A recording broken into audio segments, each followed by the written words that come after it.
The Leominster City Council meeting is funded in part by DeCarolis Insurance Agency at www.decarolisinsuranceagency.com and by Avidia Bank at www.avidiabank.com.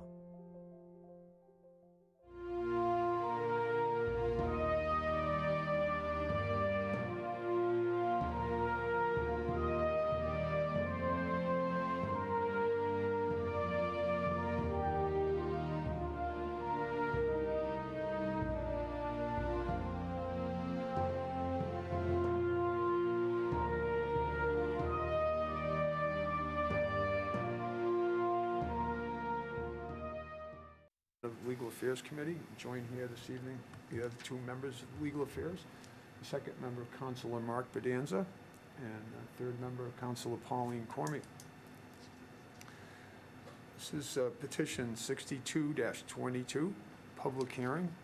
Pauline Cormier, Ward 2 Councilor, requests stop signs plural, be placed at the junction of 8th Street and Spruce Streets, both northbound and southbound. I know that we had a request, Madam Clerk, for referrals to traffic. It's my understanding that the referrals are still out. So at this time, perhaps I'll defer to the petitioner. Second member without objection. Mr. Chairman, I would, I would ask that it go out to for a public hearing. I know there's a gentleman we have here this evening who would like to speak on it. And then perhaps after he speaks, I can put my 2 cents in. Sure. I didn't want to go out of order. Councilor Bedanza? I'm all set. All right, thank you. Anyone in the council like to speak on petition 6222? All right. Is there anyone in the audience that would like to speak in favor of or in opposition to petition 62-22? Please state your name and address. Microphone here? Yes. All right, cool. My name is Michael Smith. I live at 125 8th Street in Leominster. Okay, that's good. Yes, sir. Proceed. Okay, cool. All right. So I've lived at the address for 10 years now, approximately.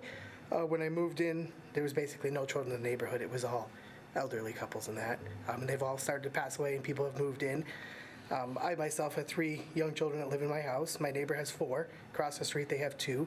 Next house has 2. And over the years, the traffic between mechanic and water has gotten out of control with people just flying through because they know there's no stop at that intersection at Spruce Street. I myself me and my nephew were outside watering plants last year, and we witnessed somebody run the stop sign and hit a gentleman on a motorcycle. I mean, he was injured, taken away in an ambulance. My father was shoveling the driveway a few winters ago, and a gentleman speeding up the road lost control of his car, hit him in the driveway, and threw my father into the neighbor's yard. It's just been an ongoing problem, and at this point, I feel that putting a stop sign, a 4-way stop at the intersection there will mitigate some of the traffic flying through and some of the people running that stop sign. I mean, they run it daily. If you would set up a camera, you could watch people run that stop sign daily. Just because there is no stop the whole way down Spruce, and they get to 8th, and all of a sudden there's a stop sign over the top of a hill, and they just blow right through it. And it's just a danger. My nieces and nephews walk to school. And I before something happens, I want some sort of mitigation effort. And I think a stop sign would help that. That's it. Thank you, Mr. Smith. Is there anyone else in attendance this evening who would like to speak on behalf of or in opposition to petition 62-22? And for the third and final time, is there anyone in attendance this evening that would like to speak in favor of or in opposition to petition 62-22? Seeing none, we defer back to Councilor Zephyr. Yep. I'll just make a quick comment. I know that area very, very well, and I do support the Ward 2 Councilor's petition because people fly, across all those cross streets, from Mechanic to Water to Spruce, and it really is dangerous. So I completely support it.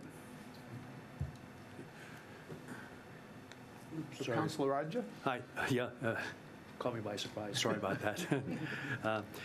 Just a quick question, we're going to be looking at having a four-way stop sign there, but as it stands right now, people come down Spruce Street, there's already a stop sign which is ignored,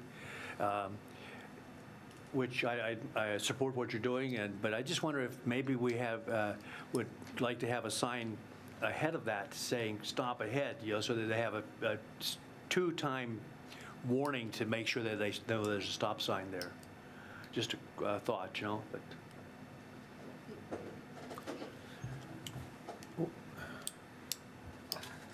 Sorry, on that point, there actually are two things that say stop ahead.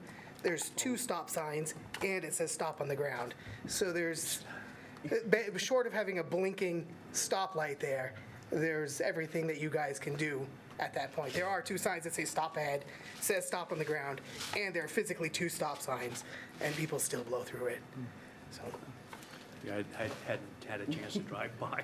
But. I think it would be helpful to hear from the traffic division. And Absolutely. It's unfortunate that we haven't, so without objection, I think we should give this a little more time till we hear back from them. I agree. All right, so that would be my recommendation would be for Councilor Vidanza. I'm fine with that as well. All Thank set? you, Mr. President. You going to keep the hearing open, Counselor? Yes. Keep it open? Okay. Yep. All right. And it is time for the 6:50 hearing, of which I will be abstaining because the matter does involve my employer on 55-22.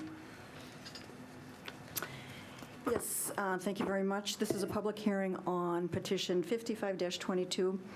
Verizon New England, Inc. requests permission to locate poles, wires, cables, and fixtures, including the necessary anchors, guides, and other such sustaining and protecting fixtures, to be owned and used in common by your petitioners along and across the following public way or ways. Merriam Avenue, place one solely owned pole numbered T.104S, on the east side of Merriam Avenue at a point approximately 163 feet northerly from the center line of Shadow Lawn Drive. The reason, place one solely owned pole on Merriam Avenue at the request of an abutter to remove a trespass and to provide for the distribution of intelligence and telecommunications. So this petition, this is probably our third, I think, public hearing that we've had on this. And there were a number of questions that we had for the Verizon representative. At our last meeting, the representative did not attend the meeting to answer the questions that we had raised. So the city clerk followed up in writing. Should I read that into the record, the letter too, and then the response back? Okay. So at the committee's request, the city clerk did reach out to Verizon. I'll read that letter. And also Verizon's response. To whom it may concern, on June 15, 2022, I had contacted Verizon on behalf of the Leominster City Council regarding a poll petition for Merriam Avenue in Leominster, Massachusetts. This email included a list of concerns the City Council has regarding the proposed plan for this poll and questions regarding the plan. This email correspondence also requested a representative be present at the June 27, 2022 public hearing for 6 6:40 p.m. On June 27, 2022, at 6:40 p.m., no representative from Verizon appeared to speak on behalf of the company regarding this poll petition. There has been no further communication regarding this poll petition. The council as a whole has major concerns regarding this poll. During the June 13, 2022 meeting, the engineer expressed emergent concerns due to the pole being a potential fall hazard. In response, the City Council raised the following questions. They would like to see the location across from 660 Merriam Avenue. Number 2, they would like alternatives to lighten the load in front of 660 Merriam Avenue. 3, they would like the engineering department to look for options to remedy the problem. 4, is there any likelihood to remove the load from 660 Merriam Avenue so that the pole across the street is rendered unnecessary? And 5, is there any likelihood to go underground with cables? The city respectfully requests that a representative from Verizon appear during the next continued public hearing for this poll on July 11th, 2022 at 6:50 p.m. If a representative does not appear, it may result in the denial of the poll petition. Best Caitlin Huffman, City Clerk, City of Leominster. Fortunately, Verizon did respond last week, and I'll read that into the record as well. Hi, Caitlin. Verizon is looking at alternatives to place the new pole as requested. It is unlikely that this will be resolved by July 11th.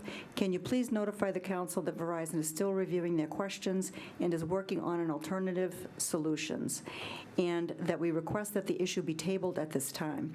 I will get back to the city as soon as I hear back from my engineer. Thanks, Al, on behalf of Verizon. So at this point, the public hearing, I don't see anybody in the audience to speak either for or against this petition. So I will go to my committee to see if they're in agreement with the Verizon's representative to table this petition. And I'd go to the clerk, Councilor Frida. I agree with tabling. Yeah. Okay. And then Councilor Brady? I agree. Okay. All right, so at this point, and then also, I would recommend that we close the public hearing because the petition will be tabled for some length of time. And when it does come back, my understanding is that we can republicize a public hearing for it at Verizon's expense. So that would be my recommendation, to close the public hearing at this point, and then we will give it, we will table the petition.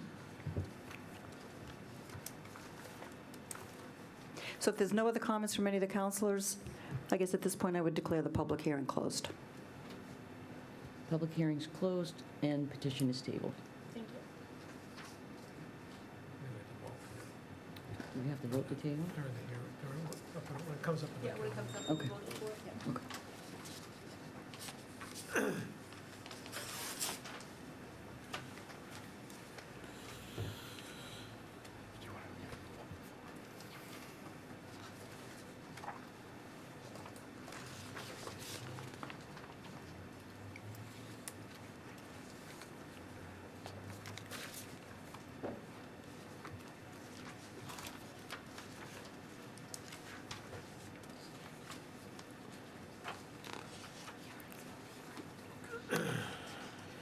All right, we are now going to hold the public forum. The public forum is an opportunity for any member of the audience to speak on a matter specifically listed on the City Council agenda. Speakers will be asked to come to the microphone and state their formal name and address, along with identifying the specific item or items they wish to address. Each speaker is respectfully asked to keep their comments within a 2-minute time frame. The council will not be responding or answering any questions. However, at the discretion of the council president, clarification may be given. We do have one person that signed up. I believe it was the speaker that spoke at the public hearing on the stop signs. I believe he has left, Michael Smith. Would anybody like to speak at the public forum? If so, please come to the microphone and state your name and address for the record. For the second time, would anybody like to speak at the public forum? And for the third and final time, would anybody like to speak at the public forum? Seeing none, I declare the public forum closed.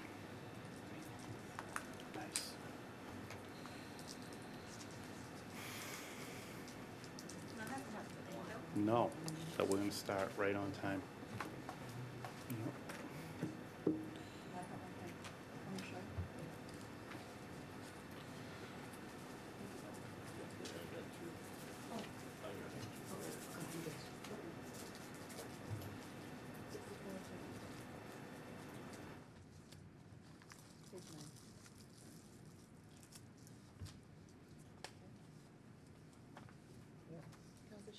also requested that the purchasing agent be invited to the council meeting to discuss the pros of 6-year contracts. And tell us why it was such a great idea with money savings. Agent to attend a city council meeting.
The regular meeting of the City Council for July 11th, 2022 to order.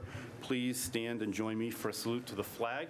I pledge allegiance to the flag of the United States of America and to the republic for which it stands, one nation, under God, indivisible, with liberty and justice for all. I will now take a roll call of the honorable members of the Leominster City Council, beginning with Councilor Bedanza. Here. Councilor Cormier. Present. Councilor Ardinger. Present. Councilor Angelini. Present. Councilor Brady. Present. Councilor Shalfo Zephyr. Present. Councilor Deacon. Present. Councilor Frida. Present.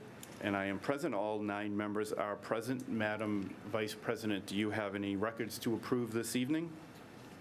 Mr. President, I do. There are a few changes. I don't think that it's anything that would prevent us from accepting the minutes. I think we can make those changes. I'll speak with Madam Clerk, and we can place those on file as well.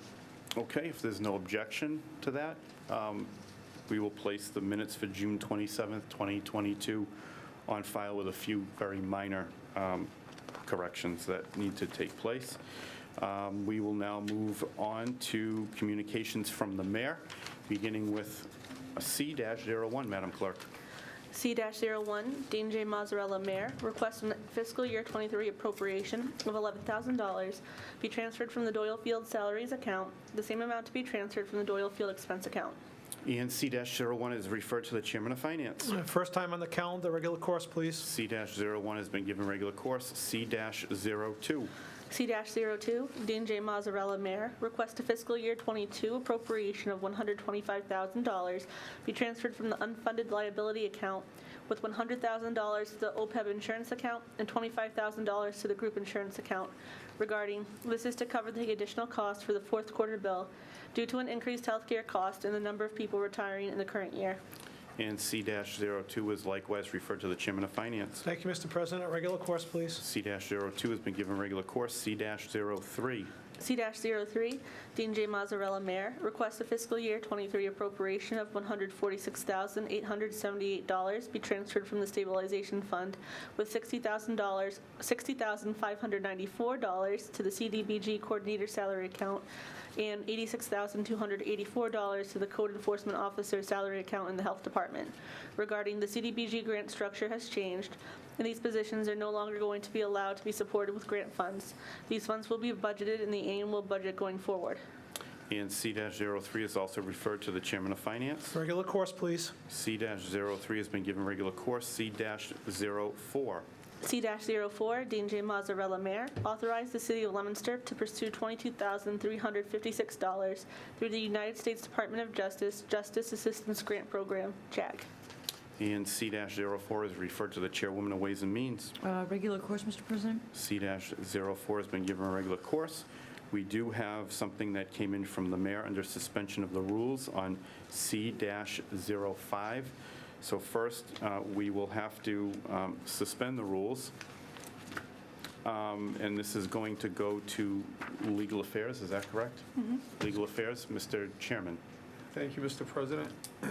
Yes, C-05, Dean J. Mazzarella requests that the city of Leominster take by eminent domain permanent and temporary easements on certain properties abutting or near Viscaloid Avenue for the purposes of the Safe Routes to Schools grant.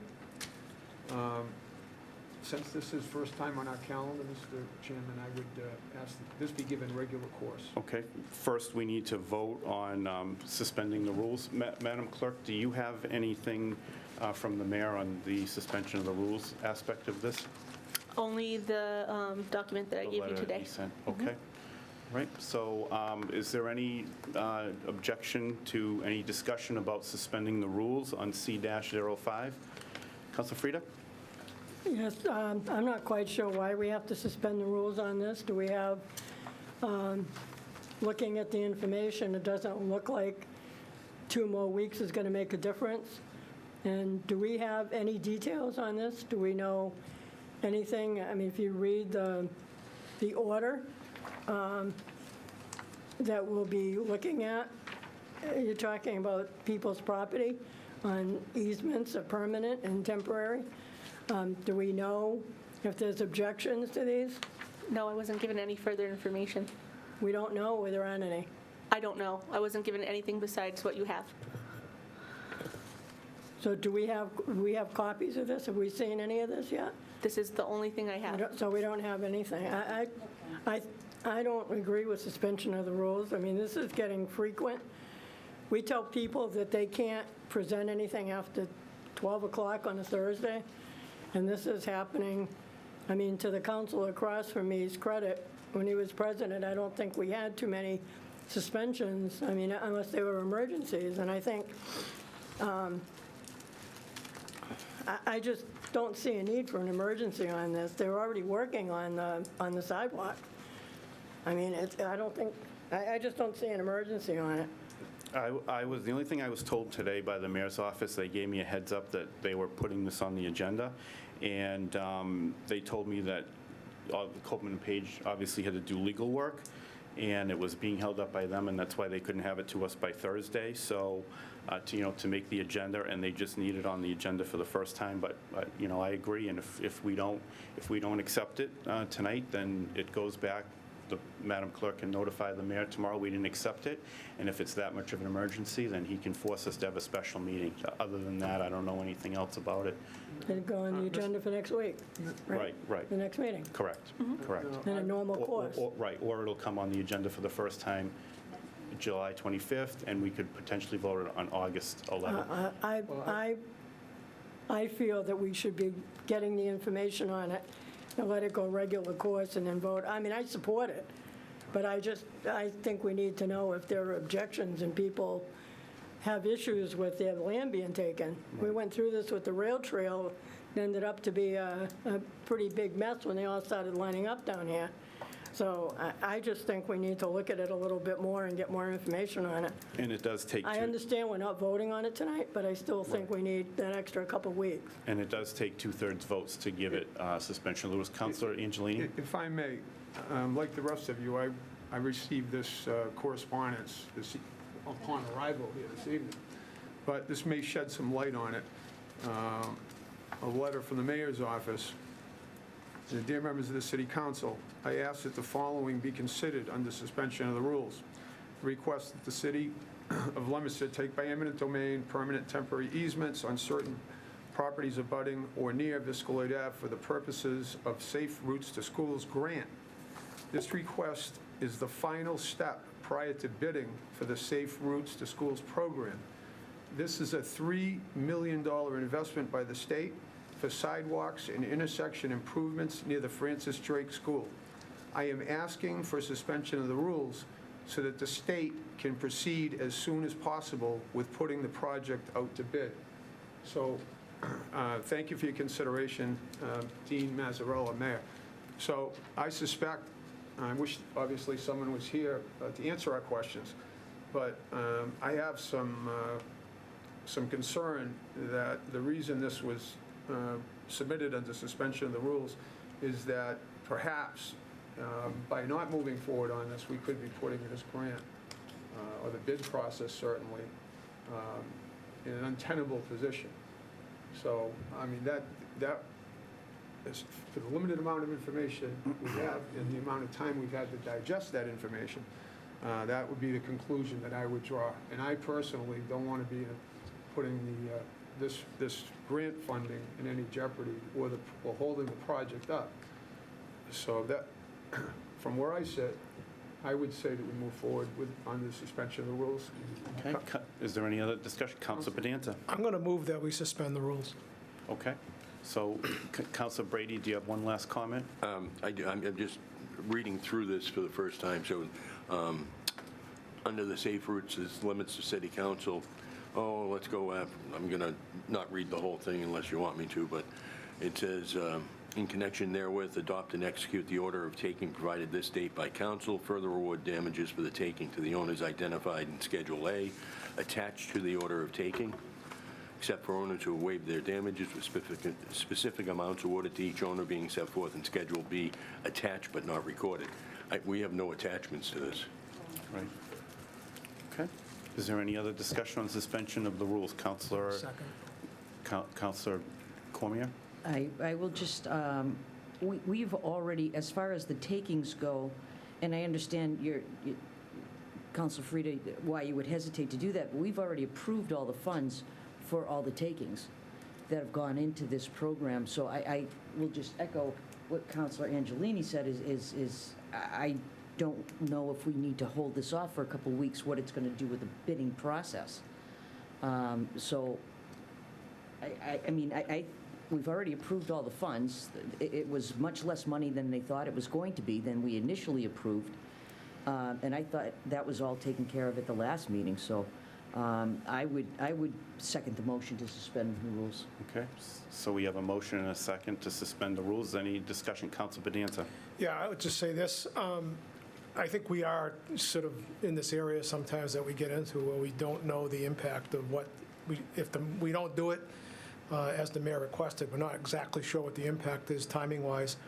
But what I do know is that the only thing somebody can, that usually these are very tiny slivers of land involved, and if somebody objects to it, their only basis for objection is that if there's an irregularity or the process wasn't observed, they can bring a legal claim against the city.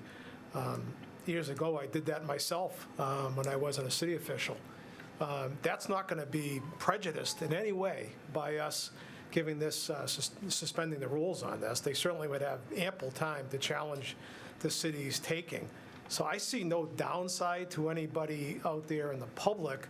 As we can tell from the money that we appropriated, most of the people cooperated, the vast majority of them. So it won't affect them at all. There's a few people that we're paying.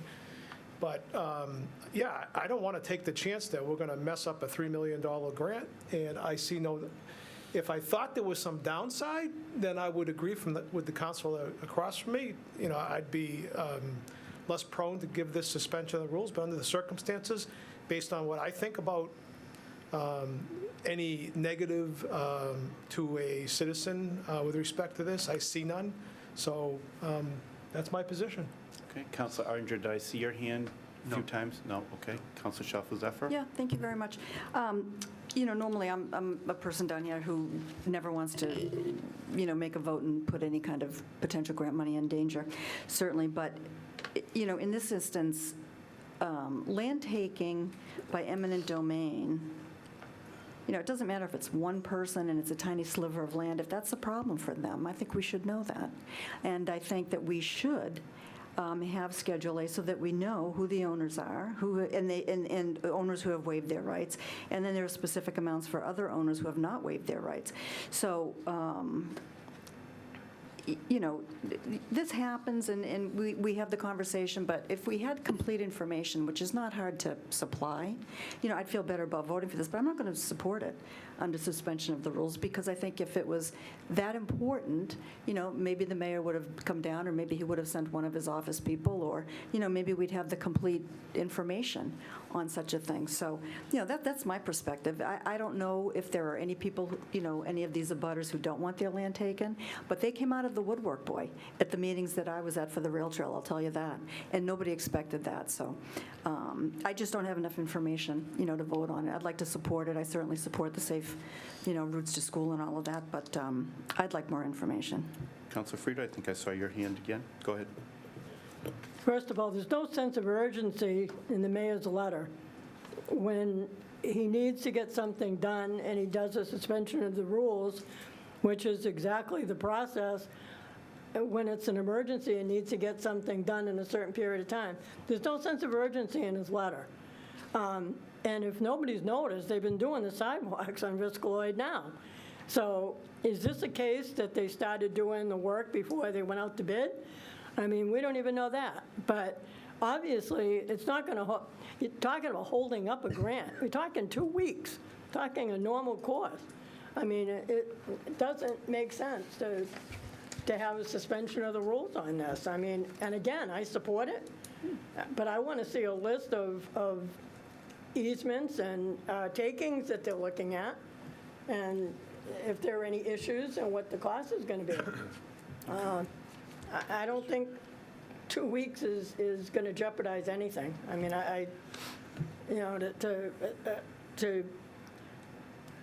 to talk about being afraid to jeopardize a grant, I don't think doesn't appear to be the case according to the letter. Councilor Schaufler-Zephyr. Yeah, thank you. Sorry. Oops, sorry. If it was an emergency, it would have come down with an emergency preamble, with an explanation as to, this is why it's an emergency, because the state needs to go out to fund, out to bid in the next 2 weeks or whatever. So, I mean, I agree with the council to my left that, if there really was a sense of urgency or emergency with this, it could have come down as an emergency preamble with an explanation. Councilor Archer, I have a question on the process. During the discussion, I heard one person had indicated that it would take 4 weeks for this to be approved if we don't suspend the rules tonight, and this councilor at large mentioned that it would only take 2 weeks. Which is the correct, process? If we don't suspend the rules, so if we don't suspend regular course. If we don't suspend the rules tonight, it doesn't get accepted and it doesn't go on the agenda. So the mayor has 2 choices. He can wait till the next meeting to submit it for the first time, or he could call a special meeting and ask us to do it in a special meeting. That would be his prerogative as well. Those are the options. But if we do suspend the rules, it just goes on the agenda as though he submitted it last Thursday on time. Right. And it would be given regular course tonight if he had done that anyway. Councilor Angelini. Thank you, Mr. President. I think clearly, I mean, the way I read it, certainly, the last sentence in the mayor's letter, I am asking for suspension of the rules so that the state, that would be the Commonwealth of Massachusetts, can proceed as soon as possible with putting the project out to bid. So the words can proceed as soon as possible, the state, Commonwealth, tells me that's the sense of urgency. So we don't know if we don't suspend the rules that we're not putting grant money at risk. If it wasn't at risk, then I don't think the mayor would have included that sentence, that last sentence, so that the state can proceed as soon as possible with putting the project out to bid. And certainly, if the state's putting the project out to bid, the bidding process takes time. So there'll be plenty of time in between to get explanations. All we're doing is suspending the rules. So I don't see the problem with it. I really don't. I mean, I think we're making a mountain out of a molehill here, and I'd rather err on the side of caution than jeopardize this program. Councilor Bedanza, I don't want to beat a dead horse, but I agree with the Ward 5 councilor. And there's absolutely, look, the only way someone can challenge an eminent domain taking is A, the amount of money they're being paid, or B, that there's something wrong with the process. Both of those are preserved regardless. It doesn't hurt anybody if we act on this and get it on the agenda tonight to be voted on at our next meeting. Doesn't make a difference. When I weigh the two and say, okay, no one gets hurt in terms of their rights, and even if it's just a question of wanting to get this thing moving because of the construction season and everything else, then why not do it? I mean, it's not asking that we approve it tonight as an emergency, just asking to get the process moving, so. Okay, is there any other discussion on the emergency preamble? Councilor Brady? I just, Not emergency preamble. I'm sorry, on the suspension of the rules. suspension I'm of the sorry. rules. So for just suspension of the rules, it just means we're doing regular course. So we still have time to get Schedules A and B in our possession so we can ask the questions, right? Right. We're not giving up any rights to ask those questions. Correct. If the mayor had submitted this by noontime on Thursday, it would be given regular course tonight anyway. So we're not voting on it tonight. Okay. Is there any other discussion on the suspension of the rules? Seeing none, do I have to do roll call on this? Or no? Is it required? Suspension of the rules, 2/3, yeah. Okay. All right, I'm going to do this in a roll call, beginning with Councilor Bedanza. Yay? Councilor Cormier. Yay. Councilor Ardinger. Yay. Councilor Angelini. Yay. Councilor Brady. Yay. Councilor Shalfo Zephyr. Nay. Councilor Deacon. Yay. Councilor Frida. Nay. And I will be recorded as yay by a vote of 7-2. We have suspended the rules, and I will send this back to the Chairman of Legal Affairs for his official, actually, I'll ask Madam Clerk to read it, and then one more time. Dean J. Mazzarella, Mayor, requests that the City of Leominster take by eminent domain permanent and temporary easements on certain properties abutting or near Viscaloid Avenue for the purposes of the Safe Routes to Schools grant. And C-05 is now referred to the Chairman of Legal Affairs. Thank you, Mr. President. Chairman of Legal Affairs would recommend petition C-05, given further time under the suspension of the rules. You mean regular course? Regular course, Regular I'm course, under suspension of the rules. Okay. With that, All right, and with that, we will move on to page 4, petitions, first time on the agenda, 1-23, Madam Clerk. 1-23, request to sign the election order for the September 6, 2022 state primary election. And 1-23 is referred to the Chairwoman of Ways and Means. Thank you, Mr. President. First time on the agenda, regular course, please. And 1-23 is given regular course. Moving on to items under matters before the City Council. Mr. Chairman of Finance, do you have a financial report? I do. We began the fiscal year just 11 days ago, on July 1st, with a balance in the stabilization account of $20,675,366. We have one item pending against that account, C3, in the amount of $146,878. If, in fact, we pass that at our next meeting, the balance will then be $20,528,488. Councilor Shalfo Zephyr did ask for the free cash summary at our prior meeting, one of our prior meetings, and the comptroller did supply it to us, although it's in the middle of the package you received. The beginning balance of that account, free cash, back on February 15th of this year was $15,248,198. You can see from the report that most of it has been appropriated. Notably, $3.7 million has been returned to the stabilization account. $1.359 million has been sent back to sewer capital account. $1.424 million was returned to water capital outlay. We appropriated $2.5 million to a feasibility study for Fallbrook School. We used $1.9 million for transportation, roads, and sidewalks. And thus far, we have used $15,336. leaving a balance in the account of $232,862. And Mr. President, that is the financial report.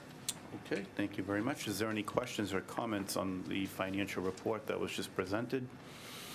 Seeing none, we will move right into items under finance, beginning with C-99. Mr. Chairman, are you ready to report? I am. C-99, Dean J. Mazzarella, Mayor, requests an appropriation of $100,000 be made to school transportation expense account, the same to be transferred from the stabilization fund. As in years past, we have had to close the gap on what was budgeted for school transportation versus what we incurred as expense, and this is the amount necessary to do that. I would recommend that we grant C-99 and ask you to check with members of my committee. Okay, Councilor Cormier I agree. and Councilor Angelini. I'm in agreement as well, Mr. Okay, you've heard the unanimous recommendation of the Finance Committee to grant C-99. Is there any discussion? Seeing none, all those in favor of granting C-99 signify in the usual manner. Those opposed, by a vote of 9-0, C-99 has been granted. Does the chairman have an order? I do. Order that the sum of $100,000 be appropriated to the school transportation expense account, same to be transferred from the stabilization account. Move for the adoption of the order. You've heard the request for the adoption of the order. All those in favor of adopting the order signify by saying yea. Yea. Those opposed, by a vote of 9-0, C-99 has been adopted. Moving on to C-100. C-100, Dean J. Mazzarella, Mayor, requests that the amount of $100,000 be transferred from the Police Department Patrol Salary and Wages account to the Overtime Shift Coverage account. This amount is for shift coverage and investigations. As we know, the Police Department is shorthanded, so they find themselves with a lot of overtime expended, and there is money, fortunately, in the wages and salaries account, which can be transferred to cover those overtime costs. So that's what this is about, and based on that, I would be in favor of granting C-100. Mr. President, I'd ask you to check with members of my committee. Councilor Cormier? I agree. Councilor Angelini? I'm in agreement as well with a caveat. I just want to recognize Chief Kennedy. I think he's doing a remarkable job over there, juggling his different accounts to make ends meet. So I would be in favor of it. Thank you, Mr. President. Thank you.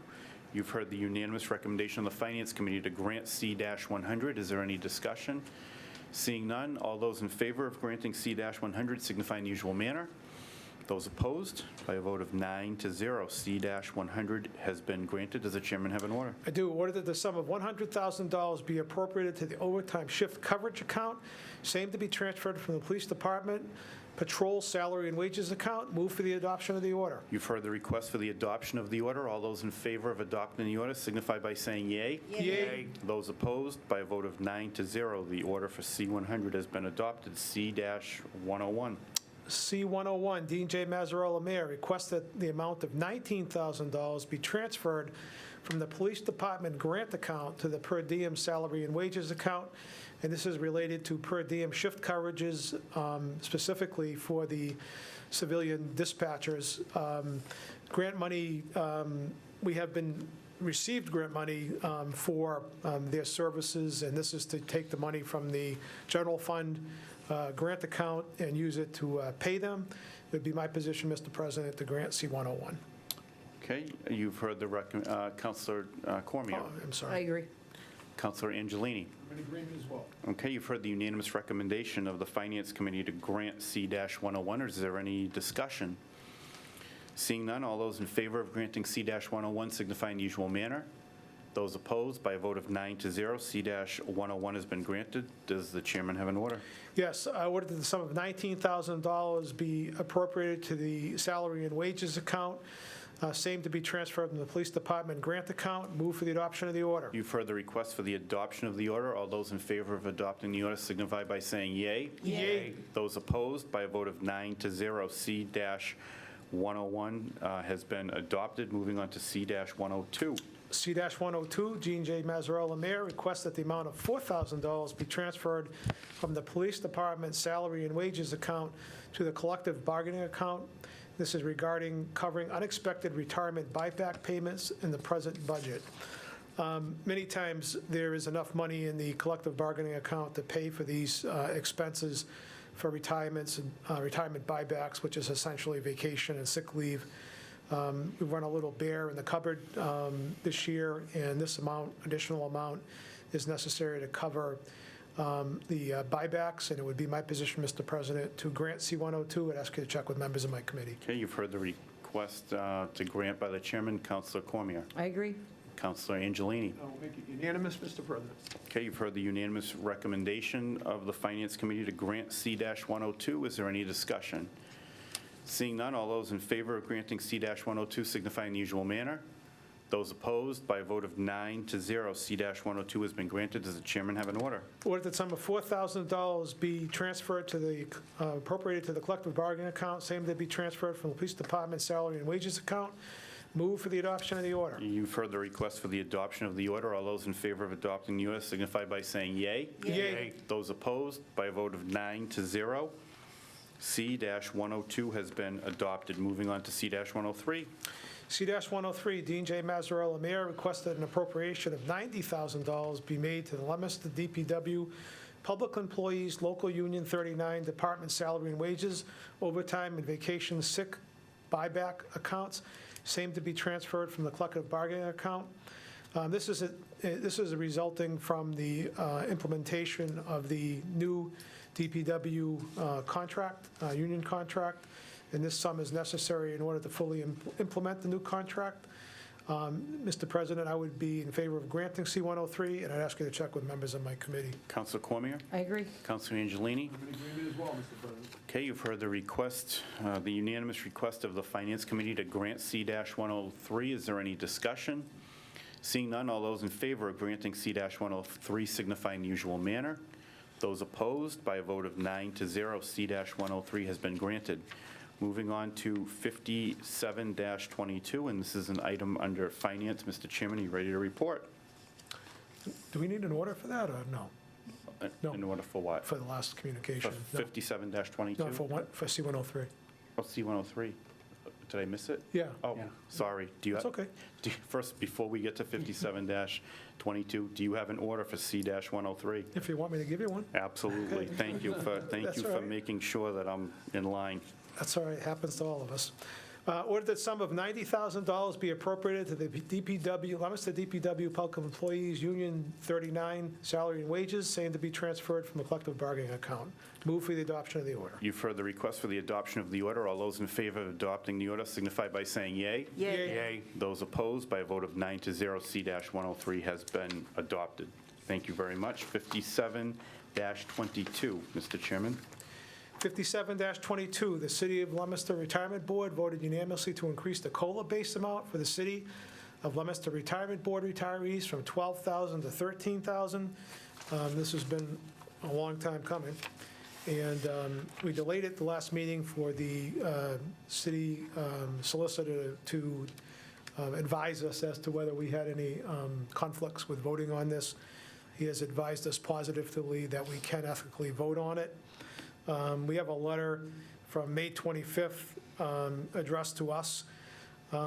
Dear Honorable City Council members, as the City of Leominster Retirement Board meeting dated May 24th, 2022, the board voted unanimously 5-0 to increase the COLA base amount for the City of Leominster Retirement Board retirees from $12,000 to $13,000. At this time, the board is asking the City Council also to vote at the upcoming meeting to approve this increase for the City of Leominster Retirement Board retirees. Respectfully, David LaPlante, Chairman. Our vote is actually required in order to approve this. This is some, much-deserved relief for our retirees, and it would be my position, Mr. President, to grant 57-22. Okay, Councilor Cormier I agree. and Councilor Angelini. I'm in agreement as well. Okay, you've heard the unanimous recommendation of the Finance Committee to grant 57-22. Is there any discussion? Councilor Frida. Yeah, just through the chair to the counselor across from me.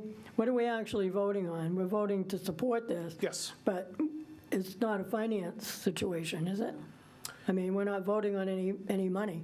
No, but we're voting, what we're doing is we're increasing the base on which all of their COLAs and everything else are figured on, so. We're authorizing future payment. We're not voting to spend any money right now. We're voting to support Well, we are, the increase.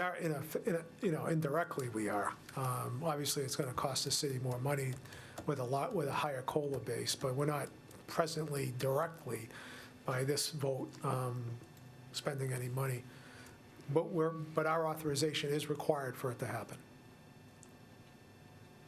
Okay. Okay. Is there any other discussion? Seeing none, all those in favor of granting 57-22 signify in the usual manner. Those opposed, by a vote of 9-0, 57-22 has been granted. And this does not have an order, and I think my mind was jumping ahead because That's all right. this one has no order. Moving on to 63-22. And Mr. Chairman, the last finance item. Very good. 63-22, Gregory C. Chapter Lane, purchasing agent, request to enter into a 6-year contract for bill printing and mailing services for the Treasurer and Collector's Office. We have a letter dated June 22nd from Mr. Chapter Lane and the Treasurer and Collector, Mr. Redmond. It says, "Dear Honorable Members of the Leominster City Council, this petition is to allow the purchasing agent to award a contract for bill printing and mailing services for the Treasurer and Collector's Office for a 6-year period. The council has voted approval of this same 6-year contract in 2021, for which a new contract was awarded. The vendor who was awarded this contract is closing their business, necessitating the treasurer to obtain a new vendor via public bid.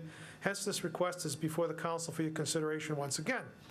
Per Massachusetts General Laws, Chapter 30B, Section 12B, the city can only enter into a service contracts for a length of time equal to 3 years or less. In order to enter into a service contract for a length of time greater than 3 years, the city council must pass a majority approval vote to allow the extension. Said council approval must be granted before the contract is executed. The bill printing and mailing service covers all of the tax, excise, sewer, water, etc. bills that the treasurer issues throughout the year, the ones that the taxpayers receive via U.S. mail. As with all our extended contracts, this will allow for less disruption in the treasurer's operations, as well as the city receiving better pricing for longer-term contract versus a shorter time period. This petition must be voted upon as I prepare now to issue the new bid, as I must know what time of period/contract length I will be able to structure the bid around. I would respectfully advise the City Council to vote in favor of extending the bill printing and mailing services contract to cover a 6-year period.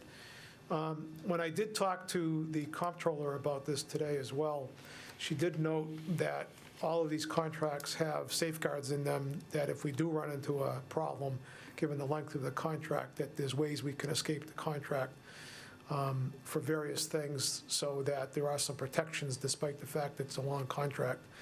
I have no problem. We've done it already for this particular service.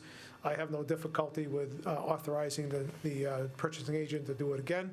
It'd be my position, Mr. President, to grant 63-22, and I'd ask you to check with members of my committee. Okay. Councilor Cormier. I agree. Councilor Angelini. I certainly support this. I think we save money by these long-term contracts.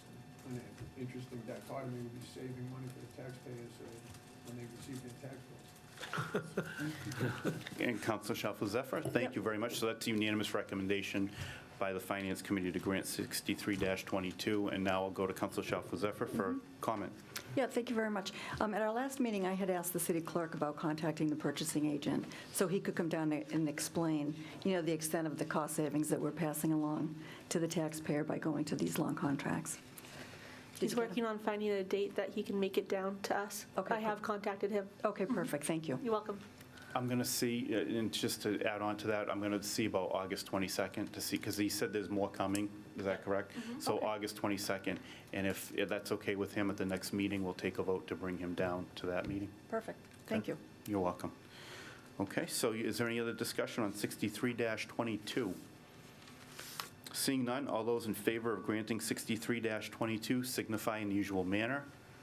Those opposed, by a vote of 9-0, 63-22 has been granted, and this also does not need an order. Moving on to items under legal affairs, 62-22. Is the Chair of Legal Affairs ready to report?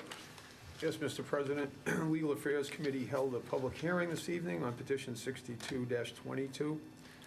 In light of the fact that we still have referrals out from the Police Traffic Division, this was recommended to be given further time, and we kept the public hearing open. So, it's a recommendation. Okay. Do we need to continue the public hearing to another date as well? We'll take a vote on that.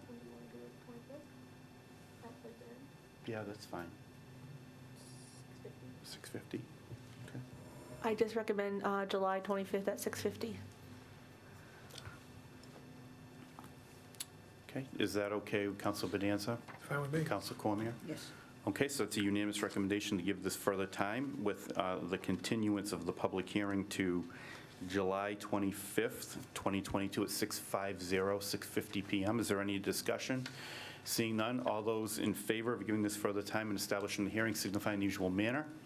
Those opposed, by a vote of 9-0, 62-22 has been given further time with a hearing date of 6:50 PM on July 25th.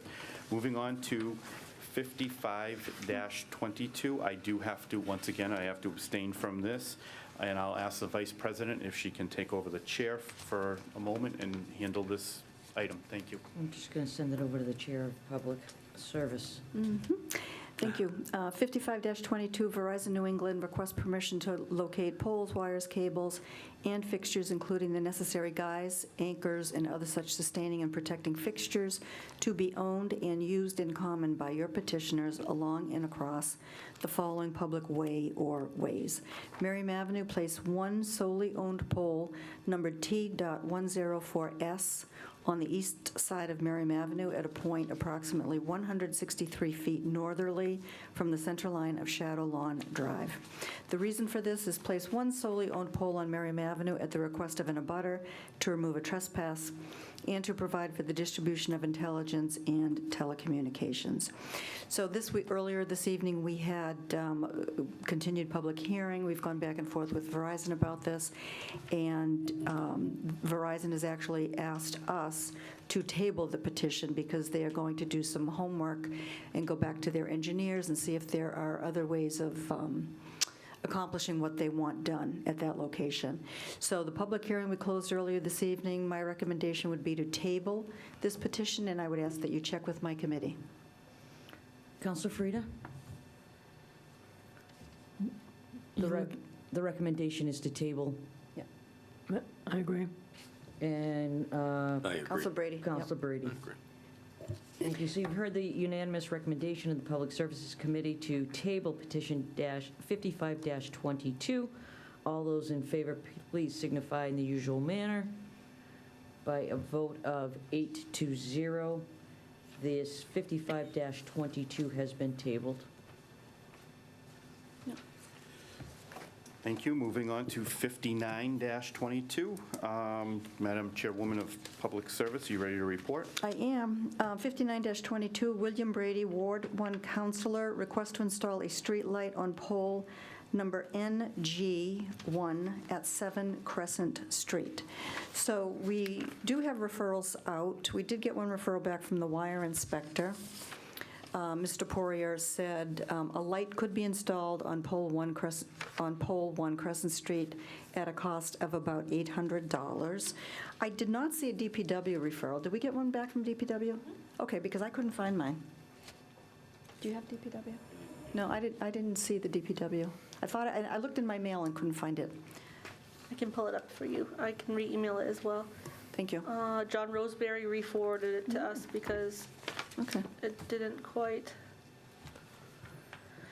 Petition 59-22. It is, yes. Yep. Yep. Dear Caitlin, the Leominster Department of Public Works has reviewed the petition to install a street light on pole number NG1 at 7 Crescent Street and offers the following comments. The DPW approves the petition as submitted.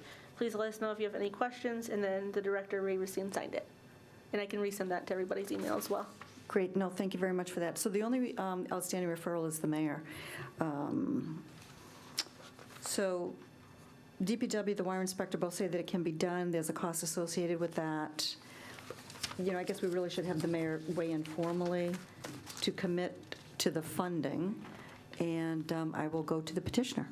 As I stated last time, I did have a verbal conversation with the mayor, and he said, go ahead and submit it. So I know he's aware of it, but if we need to wait for the written, we need to wait Is there any is there any reason to try to, No, it's the corner where the pole is, it's on the corner of Prospect. oh, I know the and, corner.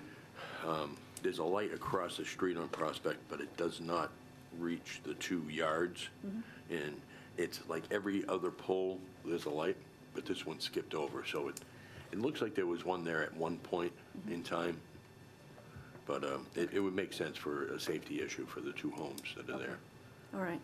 I hate to approve anything that, we can't approve the $800 in funding. No. So I think we really do need to wait for the mayor to send a note down saying that he approves the funding. Okay, fine with all that. right. So my recommendation would be further time for this, and I would ask that you check with my other committee member, please. Sure. Counselor Frida? I would support passing it, and we did the same thing in Ward 2 on Johnny Appleseed Lane, I think. We did. There was a request, that we can't authorize payment. We can support the petition, and then it's up to the mayor whether he funds it. It was, through the chair, did it ever go up? No. Didn't go up.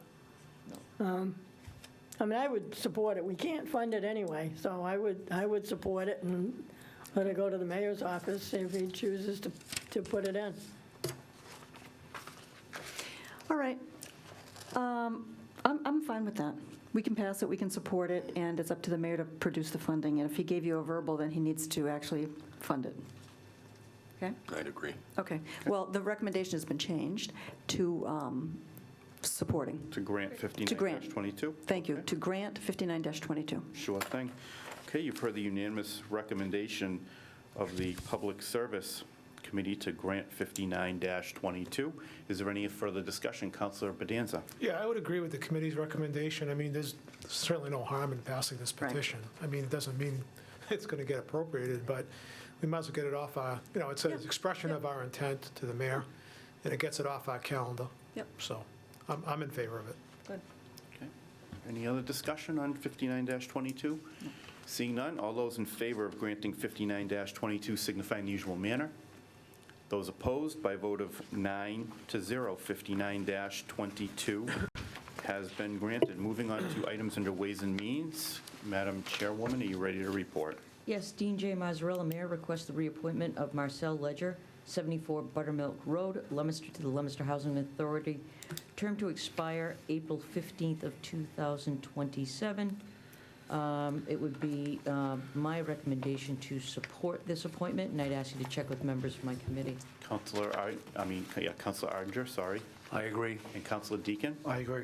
Okay, you've heard the unanimous recommendation of the Ways and Means Committee to confirm the reappointment of Marcel Ledger. Is there any discussion?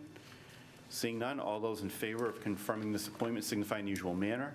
Those opposed, by a vote of 9-0, the reappointment of Marcel Ledger has been confirmed. Moving on to the first reading of an ordinance. I think we have a couple of them here. The first one is C-84. Mr. Chairman of Legal Affairs, are you ready to report? I am indeed. Just give me 1 second. Okay, so this is first reading of an ordinance.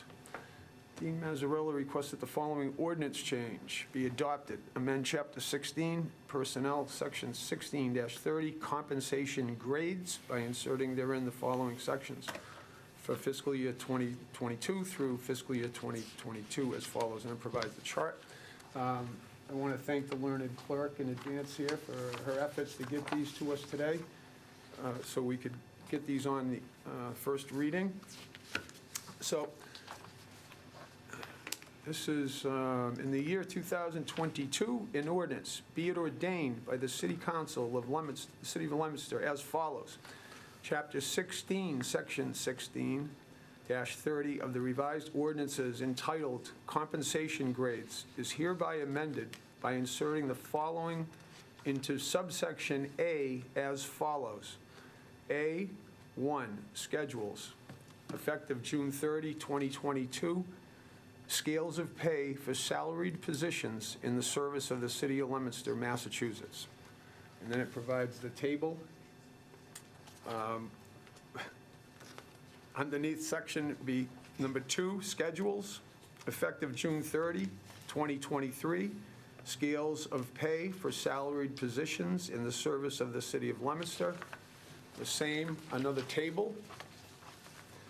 And 1, schedules, effective June 30, 2024, scales of pay for salaried positions in the service of the city of Leominster, Massachusetts, with another accompanying table of the compensation scale. And so it would be my recommendation, Mr. Chairman, that we adopt the first reading of this ordinance, and I would ask you to poll members of my committee. Okay, Councilor Bedanza? I'm in favor. Councilor Cormier? I agree.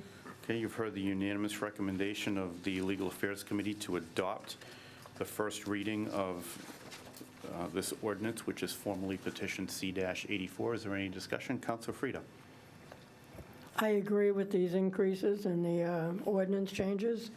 And I know nobody wants to do it, but I just wonder if these should be read, where, to say there's a chart, I mean, we're increasing people's salaries, and I think for the taxpayers that are watching, they should hear what they are.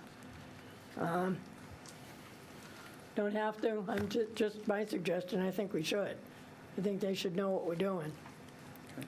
Does anybody else have an appetite to hear them all read? Councilor Shalfo-Zephyr?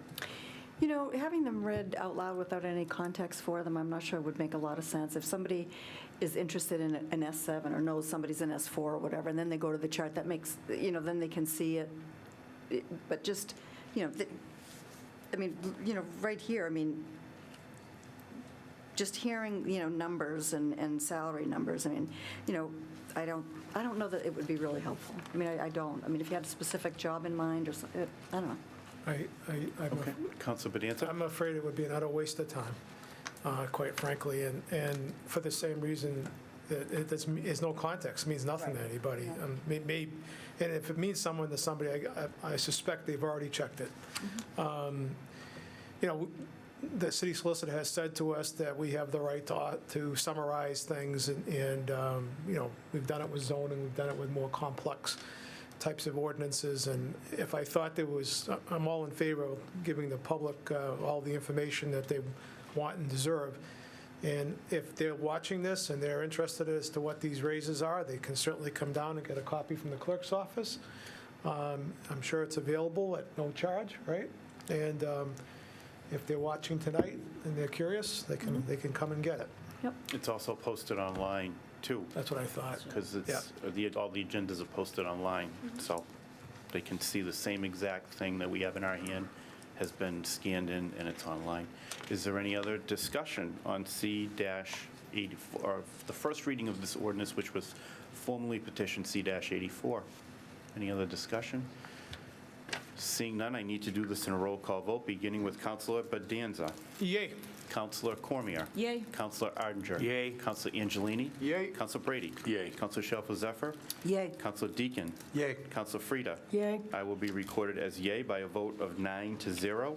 The first reading of this ordinance has been adopted. Moving on to the first reading of an ordinance, which is formally petition 48-22. Mr. Chairman, are you ready to report? I am indeed. 48-22. Peter Angelini, Ward 5 Councilor, requests to amend the City of Leominster Revised Ordinances, Section 12-2 as attached. This amendment is proposed to take effect, well, actually, it says July 1, 2022, but we had amended that language, I believe it was effective upon adoption. Upon its passage. Upon passage. And I believe that language was carried, well, let's see.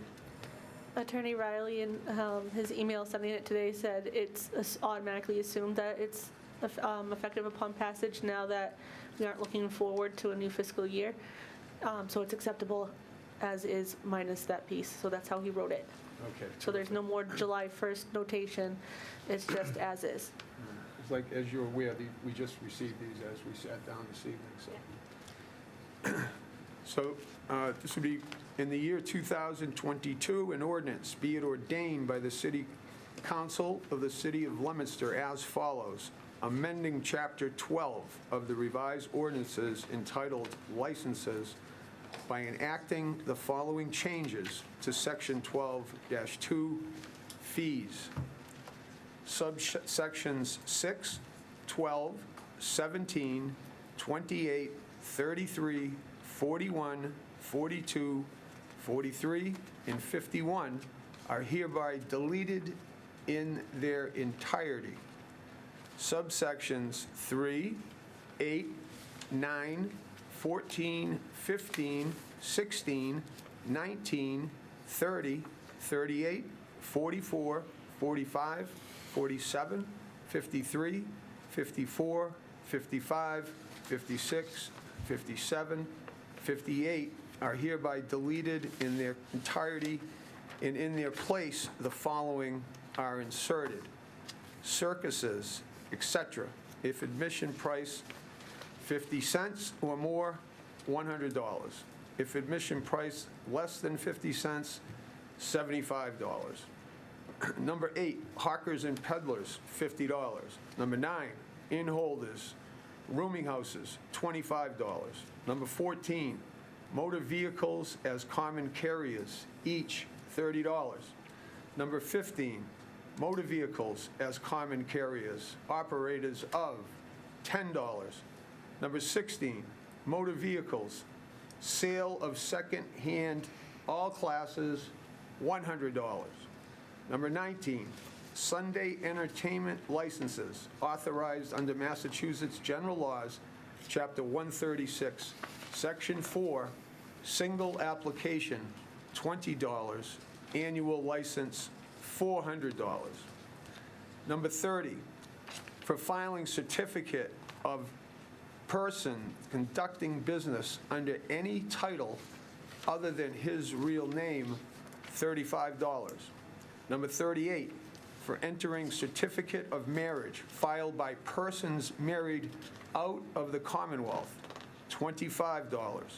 Number 44, for recording order granting locations of poles, piers, abutments, or conduits, alterations or transfers thereof, an increase in number of wires and cable or attachments under the provisions of Mass General Law, Chapter 166, Section 22, $100.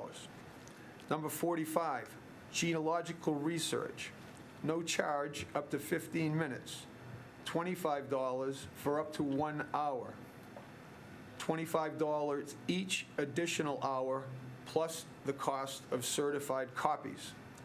Number 47, for receiving and filing a complete inventory of all items to be included on a closing out sale, etc. First page, $20. Additional page, $2. Number 53, zoning petitions. Filing fee, $250, plus reimbursement for all public hearing publications and the cost of certified mail to abutters. Number 54, floodplain permits. Filing fee, $250, plus reimbursement for all public hearing publications and the cost of certified mail to abutters. Number 55, Board of Appeals applications. Filing fee, $250, plus reimbursement for all public hearing publications and the cost of certified mail to abutters. Number 56, City Council special permits. Filing fee, $250, plus reimbursement for all public hearing publications and the cost of certified mail to abutters. Number 57, automatic amusement devices, $100. Number 58, special permit fees, Water Supply Protection District, $250, plus reimbursement for all public hearing publications and the cost of certified mail to abutters. And the following new subsections are hereby inserted. Number 60, raffle and bazaar permits, $25. Transient vendors, $100. 62, street lists, $30. Number 63, home birth, $35, includes one copy of child's birth certificate at completion. And further, the city clerk is authorized to renumber any subsections of section 12-2 as necessary. Mr. President, my recommendation would be to adopt the first reading of this ordinance, and I would ask you to poll members of my committee. Councilor Bedanza. I'm in favor. Councilor Cormier. I agree.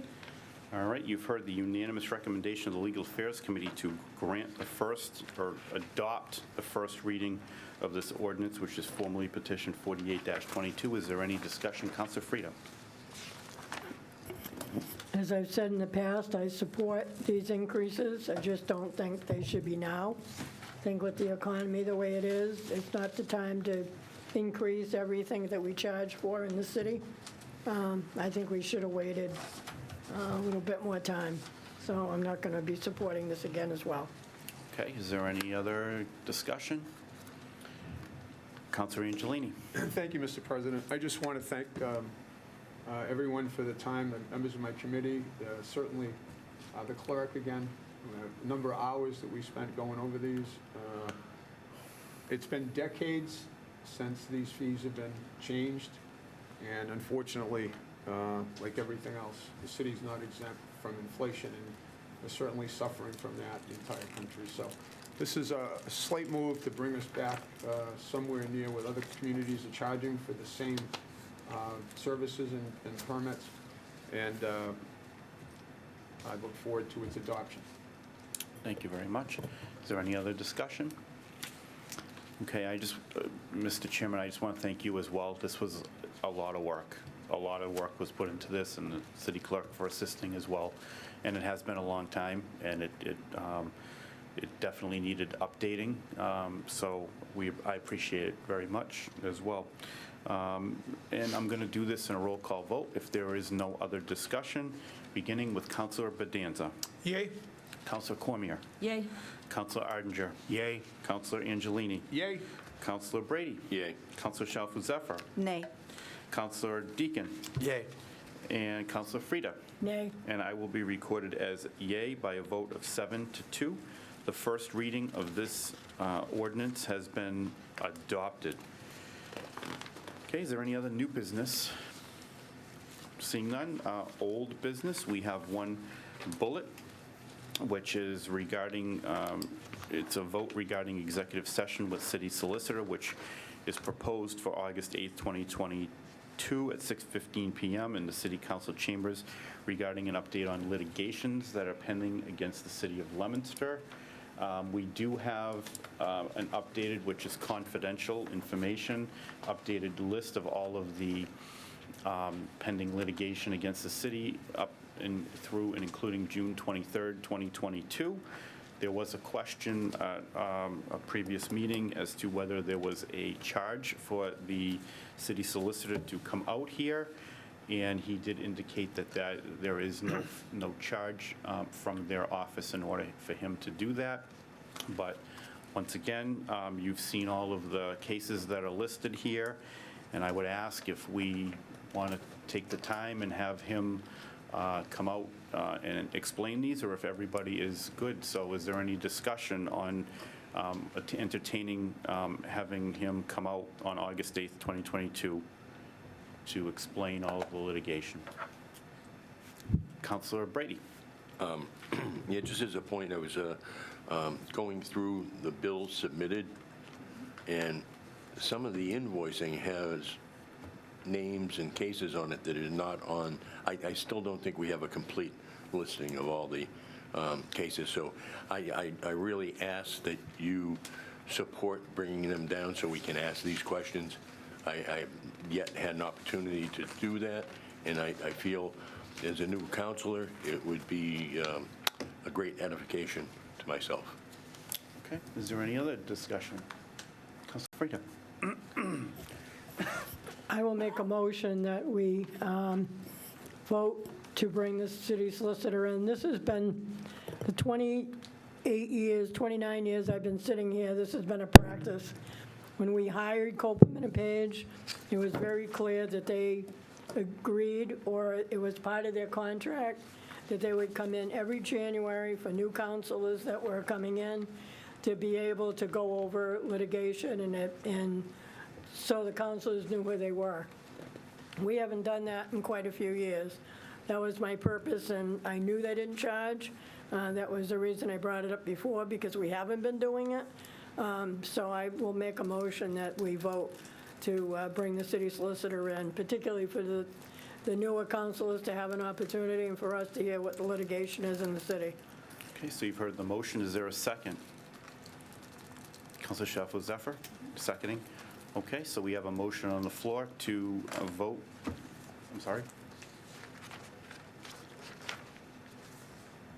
Would you consider at either the first or second meeting in August? I made a date in the future that I knew we had a light agenda for this.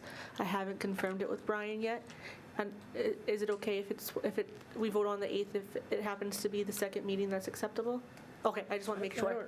Whenever they can do it. The point is to have them come in. Okay, I just want to make sure it was okay, because I don't know if he's available that night exactly. Okay. I guessed.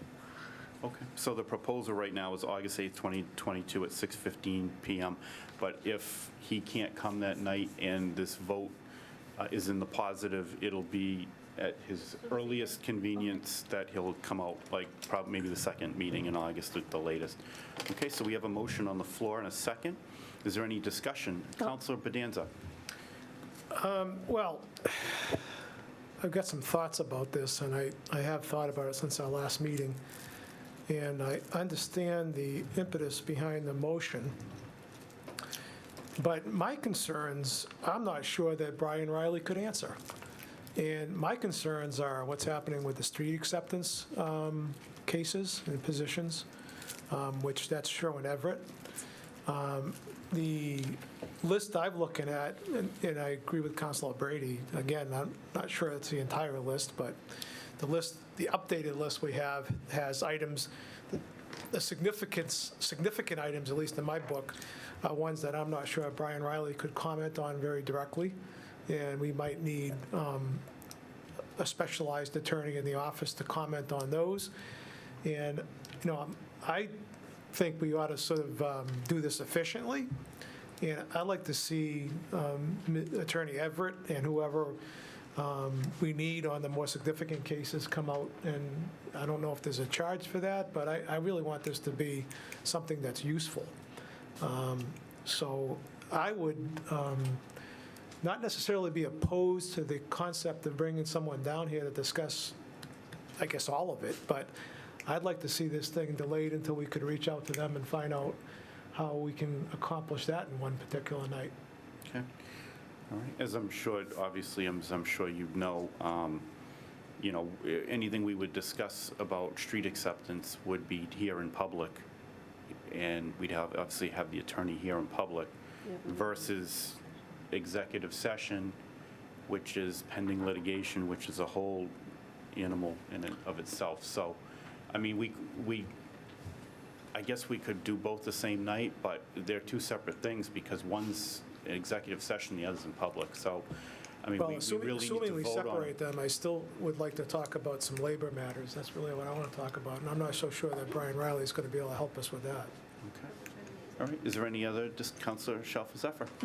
So what's John Giorgio's status? I mean, do we have somebody, is he retired? Do we have somebody who is in charge of, all of Leominster's business that could speak to each portion of what the city needs? Attorney Giorgio is now mostly based on the Cape. It is handling different municipalities on the Cape. And Brian's kind of taken over for the city council portion of the stuff. When we deal with anything regarding streets or land takings, it's Sharon Everett. Right. And then if it's a labor matter, human resource matter, it's Attorney Mazer. So we have like a team of 3 that I usually talk to on a regular basis. We don't have just one person. So for our purposes, I mean, for the executive session litigation discussion, that's Brian Riley. Usually Brian comes for that, and he discusses a couple things with Attorney Giorgio before he comes, but he's... Yeah, I mean, it would make sense to have Brian Mazur, too. I mean, in agree. the same, so we should probably, maybe send them a letter to say, this is what we're looking for. Sure. Labor issues, an up-to-date list of whatever is outstanding in terms of litigation. And that would require Mazur and Brian Riley to come. We have that executive session. And then it makes sense to have a follow-up with, the attorney who is working on street acceptance. Makes sense to me, yeah. I think that's a good approach. I think we need to do it. Okay. All right. Is there any other discussion? Okay, so we have a motion and a second to vote to bring the city solicitor in here for this executive session. So, Councilor Arndinger. I think that the motion's been changed, because now we're going to be bringing in the city solicitor and Attorney Mazur, is it, am I? No one's changed the motion. No one's officially changed the motion. It's still to Councilor Frida. Councilor Frida? I made a motion to bring the attorney in to speak on litigation in executive session. Right, And any of the other stuff that we talk about has to be an open session anyway. right. Well, not the labor matters, Not the what? not the labor matters, That are pending do- litigation. the ones that are in litigation. And Brian can talk to that. Well, I would I mean, respectfully so- disagree with that. so you got Brian Mazur, you got Sharon Everett, you got, you got a I think the number of council them. president raised a good point. We could bifurcate the issue I don't of the street disagree. acceptance and bring Sherwin Everett in here at a separate time in public to discuss that. But as far as executive session, I do think we should have, if we can get Brian Mazur here as well as Brian Riley, I think that would be ideal. They should be able to come together. Right. Yeah, we'll make that request then.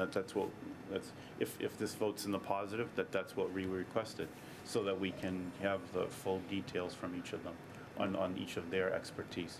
I don't think the motion needs to change because the intent's still the same, because it would still be our city solicitor representing us, whether it's one or two people in the specialty, unless you wanted to add an S to it, in parentheses, attorneys, but otherwise I think it'd be okay. Okay. Any other discussion? So seeing none, all those in favor of bringing the city solicitor here for executive session signify in the usual manner. Those opposed, by a vote of 9-0.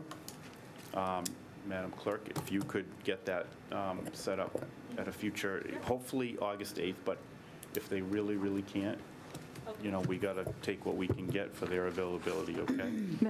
Mr. President?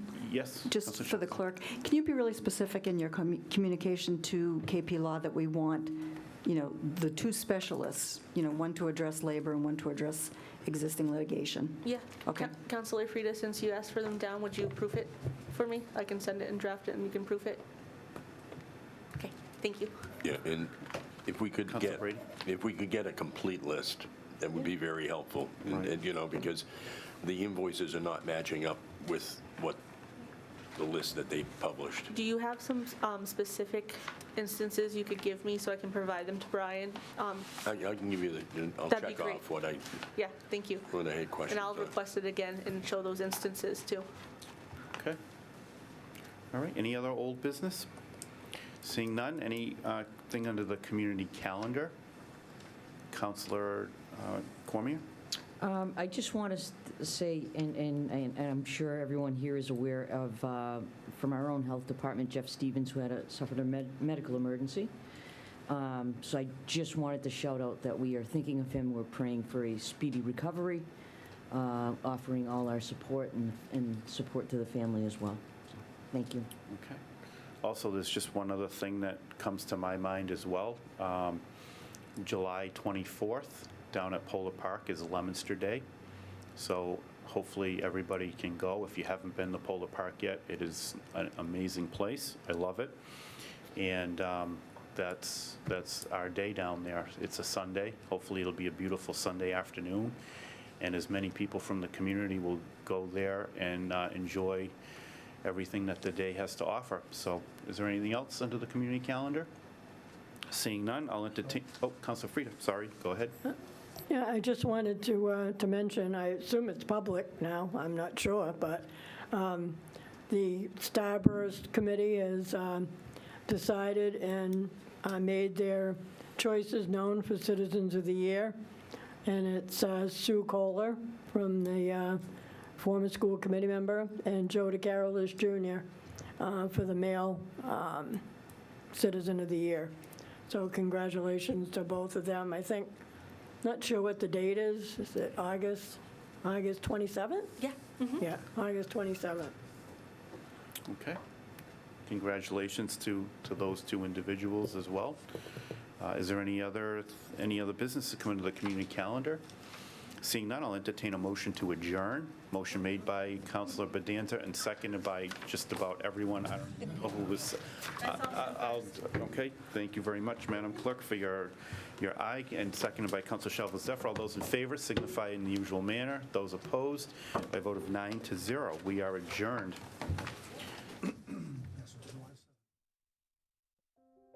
The Leominster City Council meeting is funded in part by DeCarolis Insurance Agency at www.decarolisinsuranceagency.com and by Avidia Bank at www.avidiabank.com.